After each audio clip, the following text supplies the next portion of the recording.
साथियों, जंगल में ठंड बहुत बढ़ गई है। हमें हमारी सेहत का ध्यान रखना होगा। अरे हाँ लाडो, दिन ब दिन हमारे जंगल में ठंड बढ़ती ही जा रही है। अरे दोस्तों, ये बुलबुल कहाँ पर है? एक दो दिनों से कहीं पर दिखाई नहीं दे रही। अरे मीनू मौसी, क्या आपको नहीं पता? बुलबुल 2-4 दिनों से बहुत बीमार है। उसे बहुत तेज बुखार है, इसीलिए वो घर के बाहर नहीं आ रही। अच्छा, तो ऐसी बात है। ठंड की वजह से मैं भी आजकल घर से बाहर नहीं आ रही, इसीलिए मुझे नहीं पता चला। चलो, हम बुलबुल से मिलकर आते हैं। हाँ हाँ, चलो चलो। वो सब वहाँ से जाने ही वाली थी, तभी सूचना पंछी वहाँ पर सूचना देने के लिए आ जाते हैं।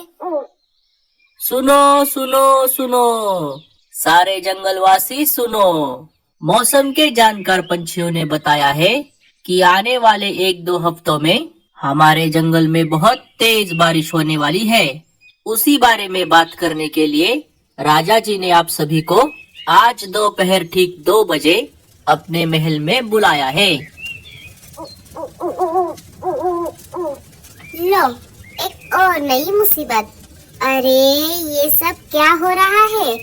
ये ठंड के मौसम में अचानक बारिश कहाँ से आ गई? पहले से ही हम ठंड के मौसम से परेशान हैं, और अब अगर बारिश भी आ जाएगी तो हम तो गए काम से। और नहीं तो क्या, अब हम क्या करेंगे दोस्तों?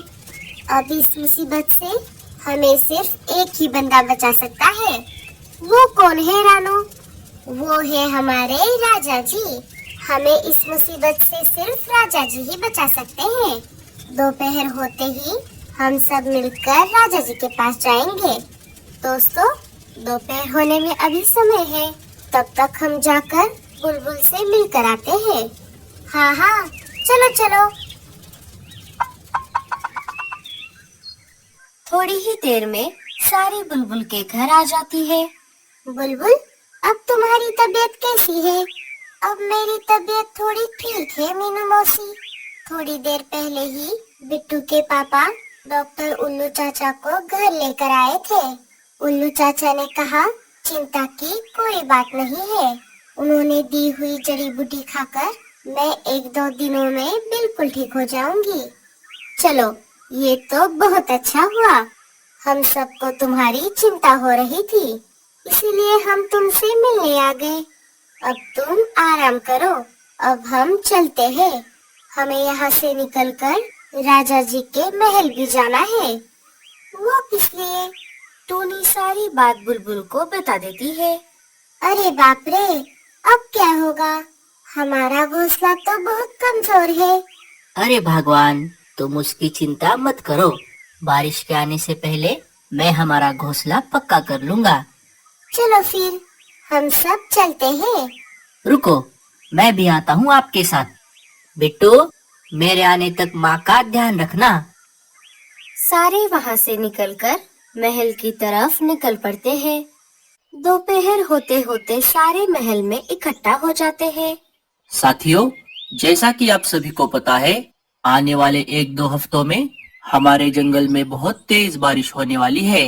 उसी बारे में बात करने के लिए मैंने आज आप सभी को यहाँ पर बुलाया है। बारिश के आने से पहले आप सभी को अपने अपने घोंसले मजबूत बनाने होंगे। उसके लिए जो भी सामान लगेगा, वो सारा सामान आप महल के गोडाउन से ले सकते हो। इसके अलावा जो भी मदद लगेगी, उसके लिए आप मेरे पास कभी भी आ सकते हो। आप सब अपना ध्यान रखना। अब आप सभी को काम पर लग जाना चाहिए। सारे अपने अपने जरूरत के हिसाब से महल के गोडाउन से सामान ले लेते हैं और अपने अपने घर आ जाते हैं। भूरे जी, अब हम क्या करेंगे? एक तरफ जंगल के बाकी सारे पंछी अपने अपने घोंसलों को मजबूत बनाने में लग गए हैं, और दूसरी तरफ हम हैं। हमारे पास तो घोंसला ही नहीं है। ठंड की वजह से पहले से ही हम इतना परेशान हैं, और अब अगर बारिश भी आ जाएगी तो हम कैसे उसका सामना करेंगे? अरे रीमा, तुम चिंता मत करो, मेरे पास इस समस्या का समाधान है। जो मैं तुम्हें समय आने पर बता दूंगा। चलो, अब रात बहुत हो गई है, हम अभी सो जाते हैं। सुबह हो जाती है। अरे वाह, आज तो चमत्कार हो गया। आप तो मुझसे पहले नींद से जाग गए। मुझे एक बहुत जरूरी काम करना है, इसलिए आज मैं सुबह जल्दी उठा हूँ। चलो, अब मैं चलता हूँ, मुझे आने में देर हो जाएगी। तुम तुम्हारा ध्यान रखना। भूरा वहाँ से निकलकर सबसे पहले कालू के घोंसले के पास आ जाता है। कालू बड़े बड़े पत्तों की मदद से अपने घोंसले की छत को ठीक कर रहा था। कालू के घर के पास से निकलकर भूरा मीनू मौसी के घर के पास आ जाता है। मीनू मौसी गोबर की मदद से अपने घर की दीवारों को ठीक कर रही थी। वो सब देखकर भूरा वहाँ से भी निकल पड़ता है और रानो के घर के पास आ जाता है। रानो लकड़ियों की मदद से घोंसले के दरवाजे को ठीक कर रही थी। वो सब देखकर आखिर में भूरा लाडो के घोंसले के पास आ जाता है। लाडो और बल्लू घास फूस की मदद से घोंसले की छत को ठीक कर रहे थे। हाँ, ये घोंसला सही रहेगा। रात हो जाती है। भूरा अपने घर लौट आता है। अरे, कहाँ गए थे इतनी देर? मैंने तुमसे कहा था ना, मुझे एक जरूरी काम करना है। ऐसा कौन सा काम था जिसे करने में आपको पूरा दिन लग गया? मैंने कहा ना तुमसे, वो मैं तुम्हें समय आने पर बताऊंगा। चलो, अब सो जाते हैं। सुबह हो जाती है। सुबह होते ही रेडियो पर एक खबर आ जाती है। नमस्कार, जंगल बड़ी न्यूज में आपका स्वागत है। अभी अभी हाथ आए ताज़ा खबरों के अनुसार जो बारिश 2 हफ्तों के बाद आने वाली थी, वो आने वाले 1-2 दिनों में ही आने वाली है। इसलिए सारे पंछी अपना ध्यान रखें। इसी खबर के साथ हम आपसे विदा लेते हैं। सुनते रहिए जंगल बड़ी न्यूज। अरे बाप रे, अब क्या होगा? मेरा घर तो गोबर का है और कल ही मैंने छत पर नया गोबर लगाया है। 1-2 दिनों में ये कैसे सूखेगा? सारे पंछी चिंतित हो गए। अरे बाप रे, भूरे जी, अब तो हम गए काम से, अब हमारी खैर नहीं। अरे रीमा, क्या तुम भूल गई? जब ये भूरा है तुम्हारे साथ तो टेंशन की क्या बात। अब मेरी बात ध्यान से सुनो।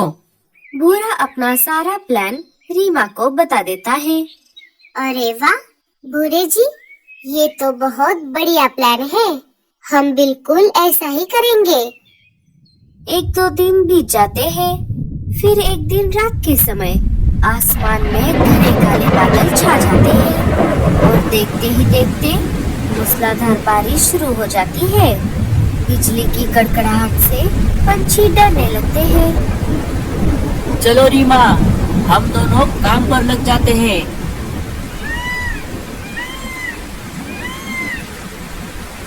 लाडो, अरे ओ लाडो, दरवाजा खोलो, मैं हूँ भूरा। अरे भूरे, इतनी तेज बारिश में तुम यहाँ पर कैसे? अरे क्या बताऊँ लाडो, तेज बारिश की वजह से हमारा घोंसला टूट गया। रीमा को बहुत गहरी चोट लगी है, मुझे तुम्हारी मदद चाहिए। चलो चलो, मैं भी चलता हूँ तुम्हारे साथ। बच्चों को घर पर अकेला छोड़कर लाडो और बल्लू भूरे के साथ निकल पड़ते हैं। घर से थोड़ा दूर आते ही भूरा रुक जाता है। लाडो, बल्लू, तुम दोनों रीमा के पास जाओ, मैं डॉक्टर उल्लू चाचा को लेकर आता हूँ। दोनों वहाँ से निकलकर रीमा के पास आ जाते हैं। वहाँ आकर उन्होंने देखा रीमा तो वहाँ पर थी ही नहीं और घोंसला भी वैसे का वैसा था। अरे, यहाँ पर तो कोई भी नहीं है। अरे लाडो, कहीं ये भूरे की कोई चाल तो नहीं थी? लाडो, चलो, हमें हमारे घोंसले की तरफ वापस जाना चाहिए। दोनों वापस अपने घोंसले के पास आ जाते हैं। वहाँ आकर उन्होंने देखा बच्चे बाहर बारिश में भीग रहे थे। अरे बच्चों, तुम दोनों बाहर क्यों बैठे हो? मम्मी, आप दोनों के जाते ही रीमा आंटी और भूरा अंकल यहाँ पर आए थे। उन्होंने हमें घर के बाहर निकाल दिया और अंदर से दरवाजा बंद कर दिया। भूरे, रीमा, ये तुम दोनों ने बहुत गलत किया। ऊपर वाला तुम्हें इसकी सजा जरूर देगा। अजी, अब हम क्या करेंगे? इतनी तेज बारिश में हमारी कौन मदद करेगा? लाडो, तुम चिंता मत करो, मैं कुछ करता हूँ। आओ मेरे पीछे पीछे। सब वहाँ से निकल पड़ते हैं। थोड़ी देर इधर उधर खोज करने पर उन्हें एक जगह एक बहुत बड़ा पेड़ दिखाई देता है जो अंदर से खोखला था। लाडो, ये देखो, ये पेड़ कितना बड़ा है और अंदर से खोखला भी है। सारे अंदर आ जाते हैं। मम्मी, यहाँ पर तो बहुत अंधेरा है। मुझे बहुत डर लग रहा है मम्मी। डरो मत बच्चों, हम दोनों हैं ना तुम्हारे साथ। बल्लू आसपास की सूखी लकड़ियाँ इकट्ठा करता है और पत्थर की मदद से आग जलाता है। लाडो, अब बारिश के रुकने तक हम यहीं रहेंगे। बारिश अपने जोरों पर थी। देखते ही देखते जंगल में बाढ़ आ गई और तेज हवाओं की वजह से सबसे पहले लाडो का घोंसला नीचे गिर गया। एक एक करके सारे पंछियों के घोंसले पानी में गिरने लगे। बल्लू जी, बारिश तो बहुत तेज है। हमारे जंगल में बाढ़ आ गई होगी। हमें जाकर देखना चाहिए। नहीं लाडो, इतनी तेज बारिश में बाहर जाना खतरे से खाली नहीं है। बारिश को थोड़ा कम होने दो। रात भर तेज बारिश चलती रही। सुबह हो गई, बारिश थोड़ी कम हो गई। बल्लू और लाडो जंगल में आ गए। वहाँ आकर उन्होंने देखा सारे पंछी एक पेड़ की टहनी पर जमा हो गए थे। अरे लाडो, तुम कहाँ चली गई थी? लाडो सारी बात सबको बता देती है। अरे रीमा, ये तुम दोनों ने अच्छा नहीं किया। साथियों, आप सब हमारे साथ चलो। हमने सबकी रहने की व्यवस्था कर ली है। सारे उनके साथ निकल पड़े, सिवाय भूरा और रीमा को छोड़कर। अरे भूरे, तुम हमारे साथ क्यों नहीं आ रहे? लाडो, हमें माफ कर दो। हमने तुम्हारे साथ बहुत गलत किया, फिर भी तुम हमें साथ चलने के लिए बोल रही हो। अरे भूरे, तुम्हें तुम्हारी गलती की सजा मिल गई है। अब चलो हमारे साथ। सारे पेड़ के घर में आ गए। अरे बाप रे, ये पेड़ तो कितना बड़ा है। साथियों, जब तक बारिश रुक नहीं जाती हम सब यही रहेंगे। कालू कौवे, आखिर कब दोगे तुम मुझे मेरे पैसे वापस? तुम्हें पूरा 1 साल हो गया है, अभी तक तुमने मुझे मेरे पैसे वापस नहीं किए।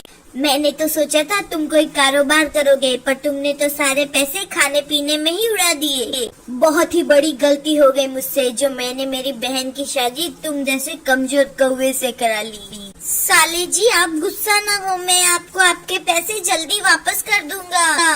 बस कालू कौवे, मैं तुम्हें 3 दिन का समय देता हूँ। 3 दिन के अंदर तुम मुझे मेरे पैसे वापस करो, वरना मैं तुम्हें इतना मारूंगा कि तुम सब भूल जाओगे। और हाँ, मैं मेरी बहन को भी मेरे साथ ही ले जाऊंगा। इतना कहकर रानी कौवी का भाई वहाँ से चला जाता है। हाय रे रानी, तुम्हारा भाई तो बहुत गुस्से वाला है, न जाने ये मेरे साथ आगे क्या करेगा। कालू जी, आपकी आलस के कारण और कमजोरी के कारण मेरे भैया के सामने मेरी कितनी बेइज्जती होती है। बस मैं भी आपको 3 दिन का समय देती हूँ। 3 दिन के अंदर मेरे भाई के पैसे वापस कर दो, नहीं तो मैं भी छोड़ के चली जाऊंगी आपको। ये सब सुनकर कालू कौवा तो बहुत ज्यादा परेशान हो जाता है और वह अकेले में बैठ के सोचता है।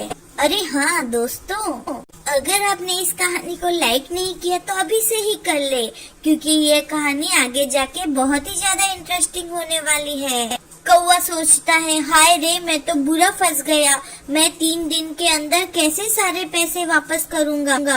कालू कौवा काफी देर से बैठा बैठा यही सोच रहा था। तभी उसे जंगल का शेठ बाज याद आता है और वह बाज के घर पे जाने की सोचता है। वह खुशी खुशी बाज के घर जाता है। हाँ बोलो कालू कौवे, कैसे आना हुआ?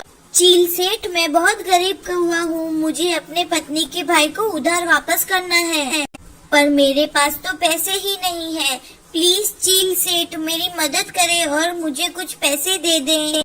ठीक है कालू कौवे, मैं तुम्हें पैसे दे दूंगा, पर तुम्हें अपनी कोई चीज मेरे पास गिरवी रखवानी होगी। तुम्हारे पास कोई कीमती चीज है तो ही मैं तुम्हें पैसे उधार दे सकता हूँ। यह सब सुनकर कालू कौवा सोचता है, अब क्या करूँ, मेरे पास तो कोई भी कीमती चीज नहीं है। रानी के गहने तो मैं पहले ही बेच कर खा गया। कुछ तो करना ही होगा। अगर मैंने चील सेठ से पैसे उधार न लिए तो वह रानी का भाई मुझे बहुत धोएगा। ओए कौवे, कहाँ खो गए भाई, मुझे कुछ जवाब तो दो। चील सेठ, मेरे पास एक खेत है, आप वो खेत गिरवी रख लो और मुझे 1000 रुपए दे दो। यह सुनकर चील सेठ कौवे को 1000 रुपए दे देते हैं।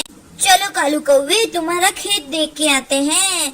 फिर वह दोनों कालू कौवे का खेत देखने के लिए चले जाते हैं। खाली खेत देखकर कौवा बहुत खुश होता है। शुक्र है इस समय मीनू चिड़िया खेत में नहीं है।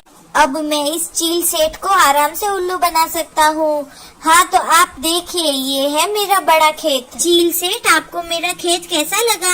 हाँ बहुत अच्छा है, मगर कालू कौवे इतना याद रखना, अगर तुमने मुझे मेरे पैसे वापस नहीं दिए तो मैं तुम्हारे इस पूरे खेत पे कब्जा कर लूँगा। फिर कौवा वहाँ से खुश होकर जल्दी जल्दी उड़ जाता है। थोड़ी ही देर में कालू कौवा घर आकर रानी को सारी बात बताता है। रानी खुश होकर कहती है, अरे वाह कालू जी, आपने तो उस मीनू चिड़िया को बुरा फंसाया। अब हम लोग जल्दी से जल्दी यह जंगल छोड़कर चले जाते हैं, वैसे भी ये घर हमारा तो है नहीं। फिर रात और दिन गुजरते हैं और ऐसे करके पूरा 1 महीना गुजर जाता है। चील सेठ 1 महीने से ज्यादा हो गया है और वह कालू कौवा तो आपके पैसे लेकर वापस ही नहीं आया। उस कालू कौवे का समय खत्म हो गया है, चलो हम खेत पर जाकर अभी कब्जा कर लेते हैं। इतना कहकर चील सेठ अपने आदमी के साथ उस खेत में चले जाते हैं। अरे चील सेठ, क्या हुआ, आप अपने आदमी को लेकर हमारे खेत में कैसे आए? क्या कहा, तुम्हारा खेत? झूठ मत बोलो मीनू चिड़िया, यह खेत तो कालू कौवे का है, इसलिए मैं इस खेत पर कब्जा करने आया हूँ। मैं क्यों आपसे झूठ बोलूंगी, यह मेरा ही खेत है और मैं आपको मेरे खेत पे कब्जा करने नहीं दूंगी। अरे तुम देख क्या रहे हो, इस चिड़िया को उठाकर खेत से बाहर फेंक दो। तभी चील सेठ की आवाज सुनकर वहाँ पर कबूतर आ जाता है। अरे चील सेठ, मीनू चिड़िया एकदम ठीक कह रही है, यह खेत बरसों से मीनू चिड़िया का ही है। मुझे तो लगता है वह कालू कौवा आपको बेवकूफ बना गया, क्योंकि उसका तो खुद का भी घर नहीं है, तो इतना बड़ा खेत उसका कैसे हो सकता है? अरे हाँ, यह बात भी हो सकती है, इसका मतलब वह कालू कौवा मुझसे झूठ बोलकर मेरे सारे पैसे लेकर भाग गया। चील सेठ, आपको कालू कौवे पर भरोसा नहीं करना था, क्योंकि वह 1 नंबर का धोखेबाज कौवा है। हाय रे, मैं बर्बाद हो गया, अब मैं उस कालू कौवे को कहाँ ढूंढूंगा? अरे चील सेठ, आप फिक्र ना करें, जिस तरह से उस कालू कौवे ने आपको बेवकूफ बनाया है, उसी तरह से हम भी उसको बेवकूफ बनाएंगे। मेरे पास एक बहुत ही बढ़िया उपाय है, जिससे वह कालू कौवा खुद ही हमारे पास आ जाएगा। अगली ही सुबह मोनू कबूतर गौरी कौवी के भाई के घर जाता है। कौवे भाई, कालू कौवा कहाँ है? वह आजकल दिख नहीं रहा है, हमें उसका सोना उसको लौटाना है। कैसा सोना? वो कालू कौवे के खेत के नीचे से हमें सोने से भरा हुआ संदूक मिला है और उसमें से थोड़ा सा सोना चील महाराज काले कौवे को देना चाहते हैं, पर ना जाने कालू कौवा कहाँ गया। अच्छा ठीक है, कालू कौवा मेरे पास आएगा तो मैं उसे बता दूंगा, अब तुम जाओ। फिर कबूतर वहाँ से चला जाता है। आप देखना चील सेठ, सोने का सुनते ही कौवा दौड़ा दौड़ा हमारे पास आ जाएगा। वही दूसरी तरफ गौरी कौवे का भाई कालू कौवे को सोने के खजाने की बात बताता है। क्या कहा? सोने का संदूक? चील महाराज मुझे सोना देना चाहते हैं।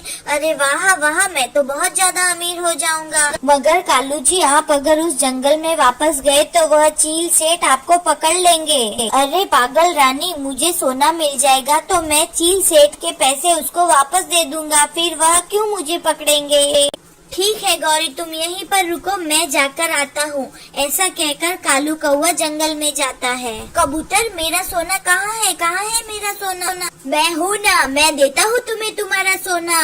अरे चील सेठ, आप यहाँ पर? कालू कौवे, अब तुम पकड़े गए हो। जिस तरह तुमने चील सेठ को और मुझे अपने जाल में फंसाया था ना, उसी तरह हमने भी तुम्हें जाल में फंसाया है। हाँ, खेत में से कोई सोना वोना नहीं निकला। ऐसे कहकर चील सेठ उस कालू कौवे को जोर जोर से मारने लगते हैं। डिशोम डिशोम डिशोम डिशोम। इसे कहते हैं बुरे काम का बुरा नतीजा। कालू कौवे ने झूठ बोला तो उसकी सजा उसे मिल गई। इसी तरह हमें कभी भी झूठ नहीं बोलना चाहिए, हमें हमेशा सच बोलना चाहिए, नहीं तो हमारा भी हाल कालू कौवे के जैसा होगा। अगर आपको हमारी वीडियो अच्छी लगी, आप आगे भी हमारी वीडियो देखना चाहते हैं तो हमारे वीडियो को लाइक करें, हमारे चैनल को सब्सक्राइब करें ताकि आपके पास हमारी वीडियो जल्दी से जल्दी पहुंचे। धन्यवाद मेरे प्यारे मित्रों, कल आपसे फिर मिलेंगे। सुंदर से सुंदरवन जंगल में अचानक से एक दिन बाढ़ आ जाती है। उसकी वजह से टुन्नी चिड़िया का घर टूट जाता है और वो अपने दोस्त बबली के यहाँ पर टूटे फूटे घोंसले के अंदर रहती है और वो ये कहती है कि काश हम भी इंसान होते तो एटलीस्ट हम ट्रेन के अंदर बैठ सकते। जंगल में बारिश की आवाज ने शोर जो मचा रखा था, हरिया तोता को दूर से ही टुनटुनी आता हुआ देख लेती है। टूट गया मेरा घोंसला, टूट गया। जो दाना बचा कर रखा हुआ था वो भी पानी में बह गया, सब बर्बाद हो गया।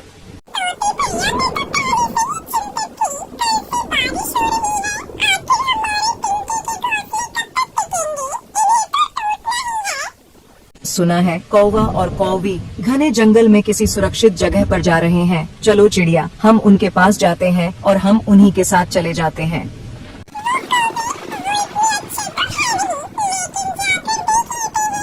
कालू, घोंसला उठाओ, मेरा दाना ढूंढो। सुंदरी कौवी पेड़ की डाल पर बैठी हुई थी और कालू कौवा नीचे गिरे हुए घोंसले को उल्टा सीधा करके अपना दाना ढूंढ रहा था।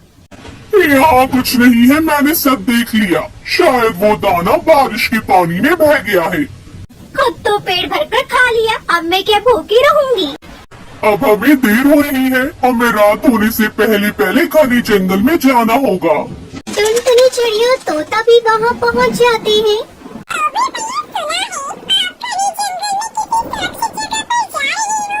हाँ, वहाँ एक बड़ा सा लोहे का बना हुआ घर है। हम तेज बारिश में वहाँ बैठकर खुद को बारिश से बचा सकते हैं।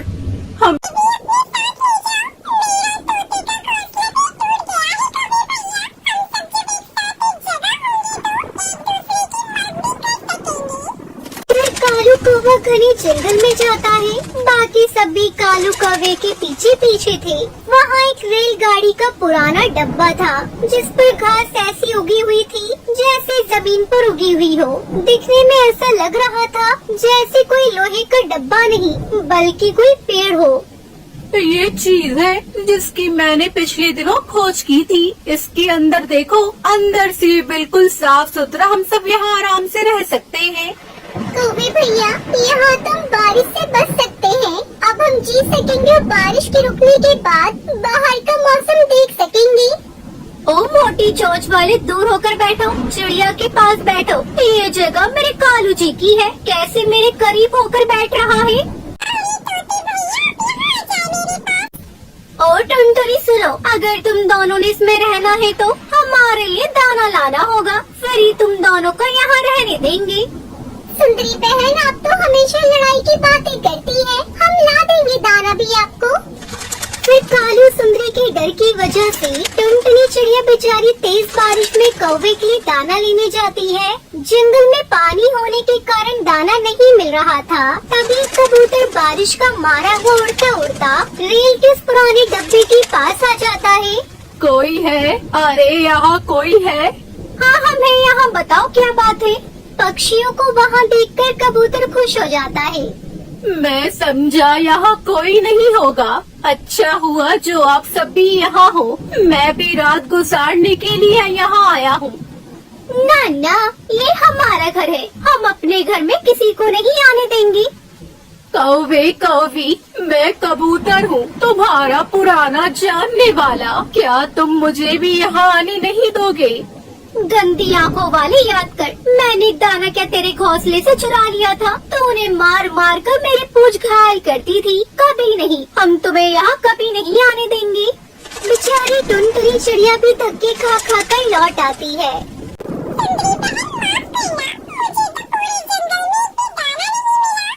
मुझे पहले पता था जो मिला होगा वो तुमने खा लिया होगा।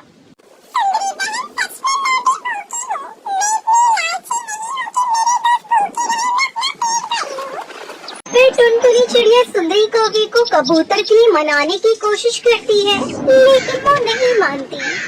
सुंदरी बहन, अगर तुम कबूतर को नहीं आने दोगी तो हम भी यहाँ नहीं रहेंगे। चलो हरिया भैया ऊपर वाला हमें कोई भी सुरक्षित छत दे देगा। टुनटुनी चिड़िया तोते को साथ लेकर वहाँ से बाहर निकल जाती है। फिर कबूतर, तोता और टुनटुनी वहाँ से चले जाते हैं। फिर कुछ दूर उड़ने के बाद नदी के उस पार बड़े बड़े पेड़ों में टुनटुनी चिड़िया को कोई बड़ी सी चीज नजर आती है। वहाँ नीचे, वहाँ कुछ है, हमें वहाँ जाकर देखना होगा। वो सब दोस्त वहाँ आते हैं।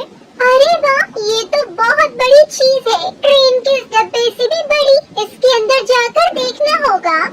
वो एक पुराना किसी जमाने का गिरा हुआ जहाज था। फिर वो सब उसके अंदर जाते हैं। ऊपर वाले ने हमारी सुन ली, यहाँ तो छत भी है, खाने को चीजें भी पड़ी है। वो सब बहुत खुश होते हैं, उन्हें छत मिल गई थी। अब वो बारिश से सुरक्षित थे और भोजन भी था। वो सब बहुत खुश थे। वो सब एक साथ सीट पर बैठकर खिड़की से बाहर बारिश का नजारा देखने लगते हैं। थोड़ी देर बाद कालू कौवा सुंदरी कौवी भी वहाँ आ जाते हैं। टुनटुनी चिड़िया, तुम यहाँ हो? मेरा तो दिल ही नहीं लग रहा था। चलो तुम हमारे साथ चलो। सुंदरी कौवी, हम सब यहाँ बहुत सुरक्षित हैं। तुम्हारे इस ट्रेन के डब्बे से भी ज्यादा ये घर सब पक्षियों के लिए है। यहाँ पर हर पक्षी के लिए दरवाजे खुले हैं। अब तुम जा सकती हो। उसकी ये बातें सुनकर सुंदरी और कालू दास मुँह लिए वो दोनों पति पत्नी चले जाते हैं। फिर टुनटुनी चिड़िया अपने दोस्तों के साथ खुशी खुशी रहने लगती है। बारिश के मौसम में सुंदरवन जंगल में अनाज की कमी हो जाती है। कालू के घर में भी अनाज नहीं था। वो सारा दिन अनाज की तलाश में मारा मारा फिरता रहा, मगर उसके हाथ कुछ न आया। फिर शाम हो गई और बारिश होने लगी। तभी उसकी पत्नी टुनटुनी उससे कहती है,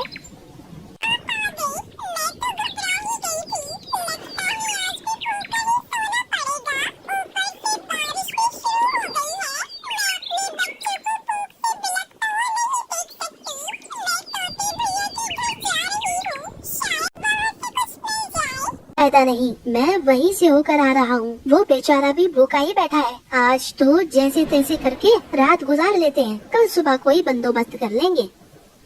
फिर वो सब सो जाते हैं, लेकिन आधी रात में टुनटुनी की आँख खुलती है। वो अपने बच्चों को भूखा सोता देखकर खाना ढूंढने के लिए जंगल में निकल जाती है। तभी वहाँ पर एक परी आ जाती है। क्या हुआ चिड़िया, क्या तुम रास्ता भूल गए हो? आधी रात को तो यहाँ जंगल में कोई पक्षी नहीं आता। जरूर कोई बड़ी समस्या होगी, तुम मुझे बता सकते हो, शायद मैं तुम्हारी कोई मदद कर पाऊँ। परी जी, आजकल जंगल में बिल्कुल अनाज नहीं मिल रहा। मेरी बच्ची कल पर भूखी है और भूख की वजह से सो भी नहीं पा रही। मुझे फौरन उनके लिए भोजन चाहिए। बस इतनी सी परेशानी है मेरी। ये सुनकर परी अपनी जादू की छड़ी से वहाँ पर एक पेड़ लगा देती है और जैसे ही टुनटुनी घूमकर देखती है तो उस पेड़ पर पैसे लटक रहे थे। पैसे देखकर टुनटुनी की आंखें चमकने लगती हैं। ये लो पक्षी, तुम अब यहाँ से पैसे ले जाओ और अपने बच्चों का पेट भर लो। जब भी तुम्हें जरूरत हो तुम अपनी जरूरत के मुताबिक यहाँ से पैसे ले जाना, मगर एक बात का ख्याल रखना कि तुम्हारे मन में लालच नहीं आना चाहिए। जब तक तुम्हारा मन साफ रहेगा तुम दिल खोलकर अपनी भी जरूरत पूरी करना और अपने दोस्तों का भी ख्याल रखना। ये कहकर परी वहाँ से गायब हो जाती है। फिर टुनटुनी पैसों के पेट से पैसे तोड़कर अपने बच्चों के लिए खाना लेकर आती है। उसके बच्चे खाना देखकर बहुत खुश होते हैं। फिर वो अपने पड़ोसी हरी तोते के घर जाती है।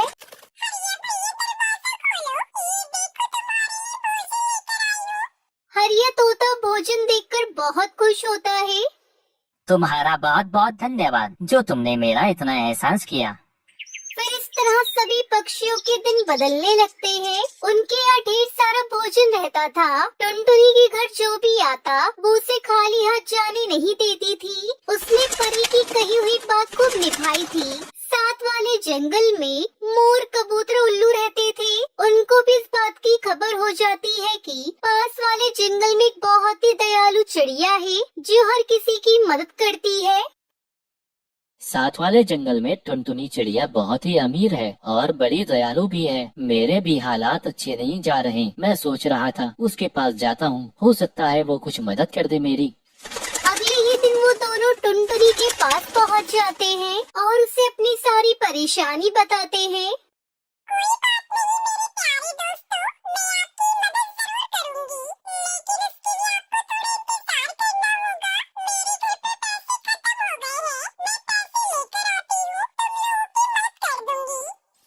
ये कहकर टुनटुनी पैसे लेने के लिए पैसों के पेड़ के पास चली जाती है। तभी उल्लू और कबूतर उसका पीछा करते हैं और पैसों के पेड़ को देखकर हैरान हो जाते हैं और उनके मन में लालच आ जाता है।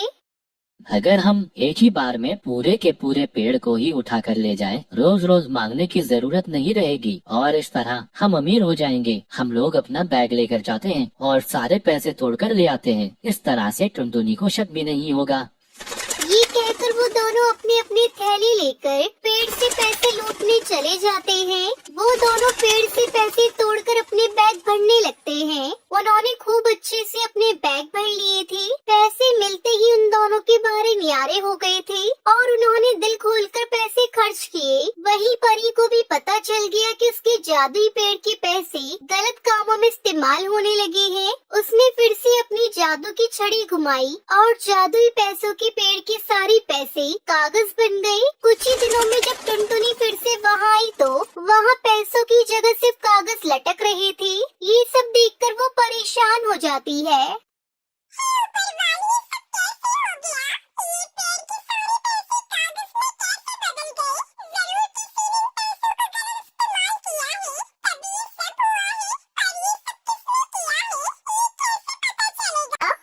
तभी परी वहाँ आ जाती है। टुनटुनी चिड़ियों से सारी बात बता देती है। फिर परी ये सुनकर अपने जादू से सारा सच को पता लगा लेती है। ये सब उन लालची उल्लू और कबूतर ने किया है। उन्होंने ही इस पेड़ के सारे पैसे तोड़े हैं। लेकिन तुम परेशान मत हो, मैं अपने जादू से तुम्हारे लिए पैसों का घर बना दूंगी जिसमें तुम आराम से रह भी सकती हो और वहाँ से पैसे भी तोड़ सकती हो। ये सुनकर टुनटुनी चिड़िया बहुत खुश हो जाती है और परी को धन्यवाद करती है। परी जी, आपका बहुत बहुत धन्यवाद। आपने मेरी पहले भी बहुत मदद की थी और अब तो आपने मेरे लिए मेरी जिंदगी भर की मदद कर दी। मैं आपका ये एहसान कभी नहीं चुका पाऊंगी। ये सुनकर परी वहाँ से गायब हो जाती है। फिर टुनटुनी चिड़िया खुशी खुशी पैसों के घर में रहने लगती है। इसलिए कहते हैं दोस्तों, लालच बुरी बला होती है।